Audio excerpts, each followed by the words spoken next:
How's it going, everybody? Daner here with North Central Coins, and welcome to another episode of the most rare and valuable coins in Canada. Today we're going to be discussing the most rare and valuable modern Canadian coins from the year 2000 onwards. Now, Queen Elizabeth passed away a few weeks ago from when I am making this video, and I'm getting a ton of messages on Facebook, Instagram, comments here on YouTube asking me if your modern Canadian coins are worth money. And the truth is, most modern Canadian coins aren't going to be worth too much more than face value, especially in the lower grade tiers. But good news, there are a few unicorns out there that you can still find, whether it is coin roll hunting, whether it's looking through your pocket change. I have actually found a few of these in lower grade states, so they are out there, and some of them can be worth an absolute fortune. So today is my top 5 picks for the most rare and valuable modern Canadian coins that you can still find. Before I do get into this list, I would really appreciate if you guys would hit that thumbs up and subscribe if you would like to see more videos just like this. And then without further ado, what do you say we get into it?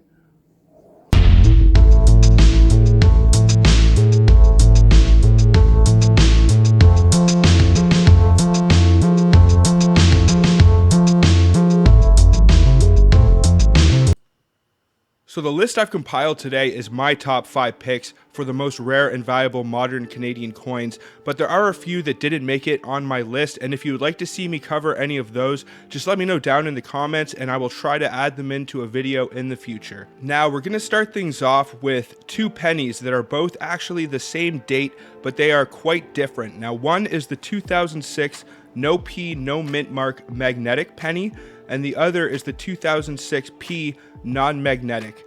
Now there exists 5 different variations for the 2006 pennies. Very few 2006 P pennies were struck, and at first they only appeared in uncirculated special wrapped rolls and specimen sets, but they were eventually released in a small batch of uncirculated mint rolls to the public. The alleged reason for some of these rare varieties is that the planchettes with different metal compositions made their way into the coin hoppers during the minting process. It is believed somewhere around 233,000 of the 2006 P non-magnetic variety exist, and the exact number of 2006 no P magnetic is unknown, but the number of high-grade examples accounted for is extremely limited. Depending on trends in the Canadian coin market, these coins' prices have contested each other's and fluctuated very rapidly over the last few years. Though it's very difficult to find Canadian pennies in banks, it is not impossible, and some of these may be floating out in the wild if you keep your eyes open, and the prices for these can vary depending on their grade. Now for the 2006 no P no mint mark magnetic variety, you can fetch around $10 to $20 for a very good to very fine example, and it can go all the way up to $400 to $600 for an MS65 red example. Now for the 2006 P non-magnetic variety, you can fetch anywhere from $20 to $40 for the lower grade very good to very fine examples, and $700 to $1,000 for an MS65 red. Next up on this list is going to be a nickel that I take great pleasure in saying has increased in value in the last couple years, and that is going to be the 2000 P nickel. Now what happened in the year 1999 is the Canadian Mint began the process of switching the Canadian coins composition from nickel to a multiply steel plated alloy. This began with test pieces being released in sets, and in 1999 utilizing the new process and adding a P mint mark under the Queen's bust.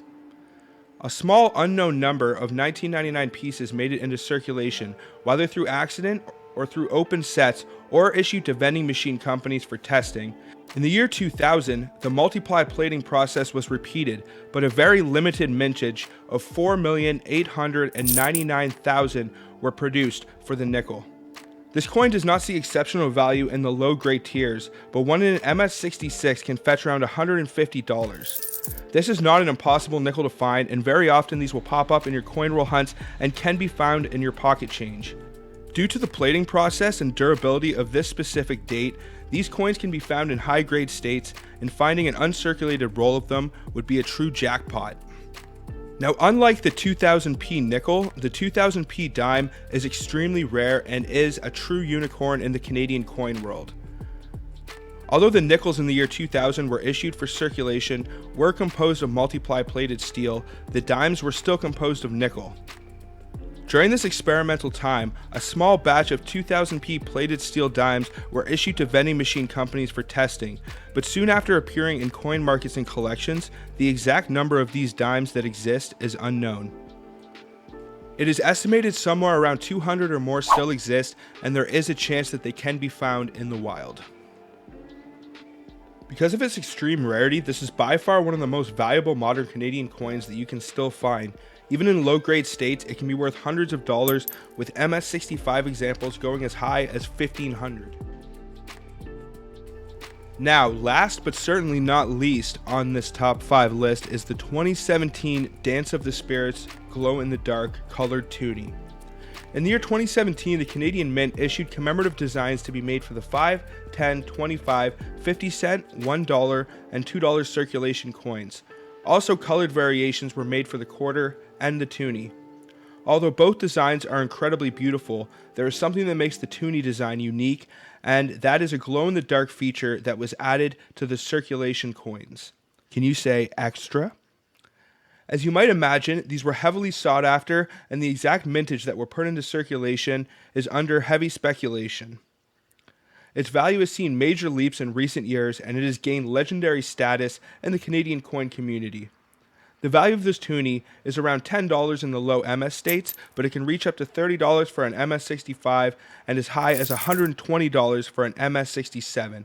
I have actually found a few of these coin roll hunting. I've even known people that have found them in their pocket change. Alright, well that just about does it for this one. I hope you guys enjoyed and I hope you find this helpful.